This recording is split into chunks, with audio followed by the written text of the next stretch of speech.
ഇന്ന് അച്ഛൻ പോയിട്ട് പണിയും കഴിഞ്ഞൊക്കെ വന്നപ്പോഴത്തേക്കും കാച്ചിൽ കൊണ്ടുവന്നിട്ടുണ്ടായിരുന്നു. കുറച്ചേ ഉള്ളത് കൊണ്ട് അമ്മ കൂട്ടത്തിൽ കുറച്ച് ചേനയും ചേമ്പും കൂടി എടുത്ത് എല്ലാം പെട്ടെന്ന് തന്നെ തൊലിയൊക്കെ ചിരണ്ടി വൃത്തിയാക്കി കഴുകി വാരി തുണ്ടം തുണ്ടമാക്കി എല്ലാം കുക്കറിൻ്റെ അകത്ത് ഇട്ട് പാകത്തിന് ഉപ്പും കുറച്ച് വെള്ളം ഒഴിച്ച് അടുപ്പത്താക്കിയിട്ടുണ്ടായിരുന്നു.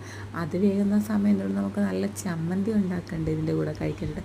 നല്ല എരിയുള്ള കാന്താരി ചമ്മന്തിയായ സൂപ്പറായിരിക്കും. എനിക്ക് ഒരുപാട് ഇഷ്ടമായി കാച്ചിലൊക്കെ. എനിക്ക് കാച്ചിലും ചേമ്പും ഒക്കെ ഒരുപാട് ഇഷ്ടമാണ്. അപ്പോഴത്തേക്കും നമ്മുടെ സ്വന്തം ചെടിയിൽ നിന്ന് പറിച്ച കാന്താരി തന്നെയാണ്. അപ്പോൾ ഒരു പിടി ഉള്ളിയും എല്ലാം കൂടിയായിട്ട് നല്ലതുപോലെ അമ്മ ചതച്ചെടുത്തിട്ടുണ്ട്. കൂട്ടത്തിൽ ഒരു കഷ്ണം വെളുത്തുള്ളി ഇട്ടിട്ടുണ്ട്. എനിക്ക് കാന്താരി ചമ്മന്തി കഴിക്കുമ്പോൾ ചെറുതായിട്ട് നെഞ്ചെരിയും അത് മാറ്റാനായിട്ടാണ് നമ്മൾ ഇച്ചിരി ഒരു ചെറിയ കഷ്ണം വെളുത്തുള്ളി ഇടുന്നത്. ഉള്ളിയും കാന്താരിയും നല്ലതുപോലെ ചതഞ്ഞു വന്ന് കഴിയുമ്പോൾ ഇതിലോട്ട് നല്ല പച്ച വെളിച്ചെണ്ണ ഉപ്പും കൂടി ഒഴിച്ച് നല്ലതുപോലെ ഞെരടി ഒരു കഷ്ണം കാച്ചിലോട്ട് ഒരു സ്പൂൺ ഈ ചമ്മന്തിയും കൂടി എടുത്ത് വെച്ച് കടിക്കുമ്പോഴുണ്ടല്ലോ, എന്തൊരു ടേസ്റ്റാണ്. അപ്പോൾ ഇന്നത്തെ വീഡിയോ ഇത്രയുള്ള വീഡിയോ ഇഷ്ടമാണെങ്കിൽ ചാനൽ സബ്സ്ക്രൈബ് ചെയ്യാൻ മറക്കണ്ട. ബൈ.